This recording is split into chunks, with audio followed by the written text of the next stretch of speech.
Bonjour à tous, au plaisir de vous présenter cette édition d'information. La messe d'ouverture marquant le cinquantenaire du renouveau charismatique catholique en Côte d'Ivoire a eu lieu le samedi 2 mars 2024 en la cathédrale Saint-Paul d'Abidjan Plateau. La célébration du jubilé d'or de ce courant de grâce spirituelle connaîtra plusieurs temps forts, une grande évangélisation, des semaines dédiées à la famille et à la jeunesse. Diocèse de Katiola, la messe de clôture de la visite pastorale de son Excellence Monseigneur Honoré Begré Dakpa a eu lieu le dimanche 25 février dernier à la paroisse Sainte-Trinité de Ferkédouane. La visite pastorale de l'évêque du diocèse de Katiola, son Excellence Monseigneur Honoré Begré Dakpa, s'est achevée le dimanche 25 février à la paroisse Sainte-Trinité de Ferkédouane. Plusieurs faits ont marqué cette messe de clôture. Commentaire Morel Poti. La messe de clôture de la visite pastorale de Monseigneur Honoré Begré Dakpa, évêque du diocèse de Katiola, a eu lieu le dimanche 25 février dernier à la paroisse Sainte-Trinité de Ferkédouane. L'homélie a été prononcée par l'ordinaire du lieu en présence des fidèles de la localité. En ce dimanche, le deuxième dimanche de Carême, tous les textes que nous avons écoutés, nous demandons une seule chose: écouter la voix du Seigneur pour pouvoir nous convertir.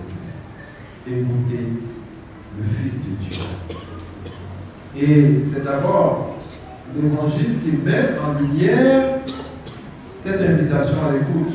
Plusieurs faits marquants ont meublé cette action de grâce. Échange avec les pères de la paroisse, les différents conseils, les mouvements, groupes de prière et les associations. Messe, bénédiction des scouts du plateau de Ferké qui regroupe 4 paroisses, bénédiction de fidèles qui ont célébré leur anniversaire de naissance au cours de la semaine. Après la messe, Monseigneur Honoré Begré Dakpa a procédé à la bénédiction de 2 salles pour la dispensation de la catéchèse. C'est un sentiment de joie parce que j'ai une communauté qui n'est pas assez grande mais qui est déterminée et qui pose des actes de foi.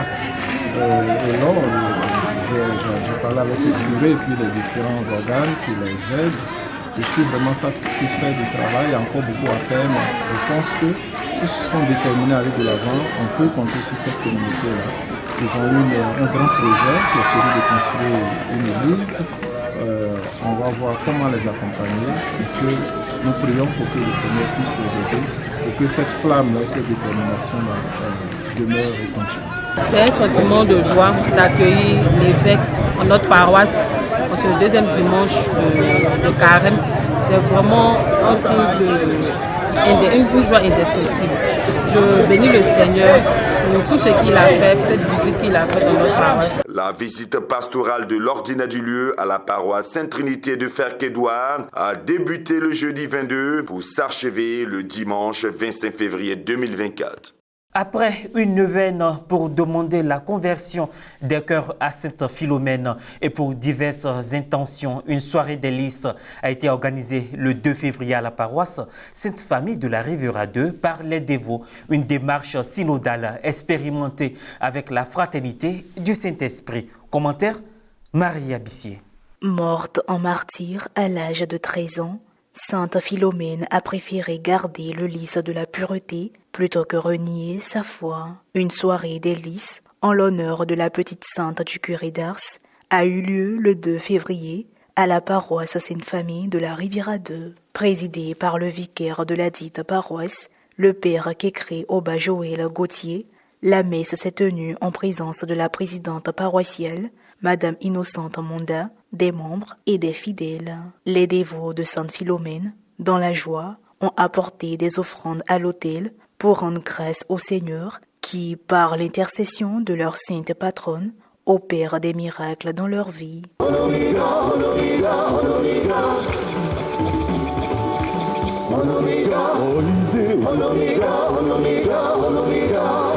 Cette messe, en l'honneur à Sainte Philomène, le temps d'une démarche synodale. C'est une expérience que j'ai faite, mais il y a eu beaucoup de témoignages. Vous voyez que ce petit livret, c'est les premières les 5 premières années qu'on a fait ici. Or, nous sommes à la 12e édition aujourd'hui.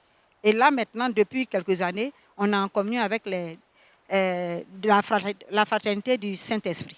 Nos attentes pour le futur, c'est qu'on ait plus de conversion en nous-mêmes. Que Saint Philomène que nous prions puisse changer radicalement nos vies. En priant Saint Philomène, c'est comme si on allait sur la montagne. Et quand on redescend de la montagne, c'est pour transformer nos vies.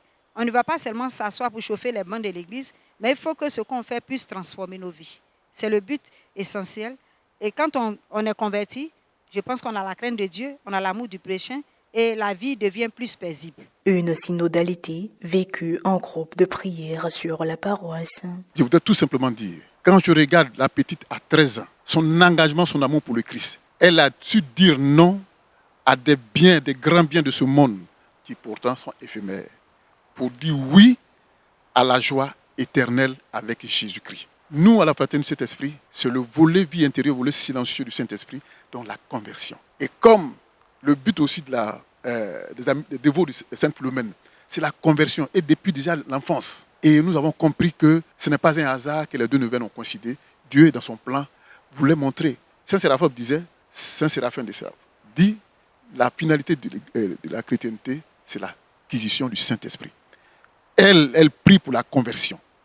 Le Saint-Esprit vient entériner cette conversion-là, car sans le Saint-Esprit, il est impossible d'être agréable à Dieu. L'animation liturgique a été assurée par la chorale Les Amis de Sainte Philomène. Quand on l'évoque, cette grande thaumaturge semble avoir une puissante intercession sur le cœur de Jésus et nous accorder toujours plus ce qu'on lui demande.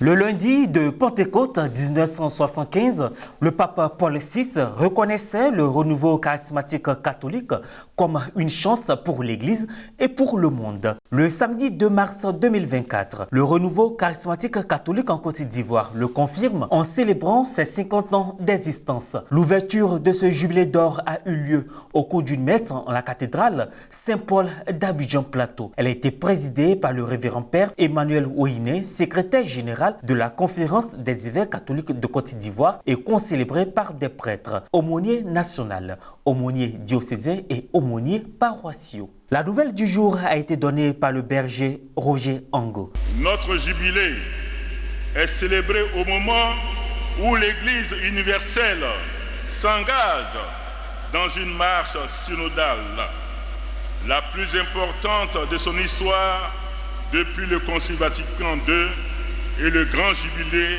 de l'an 2000.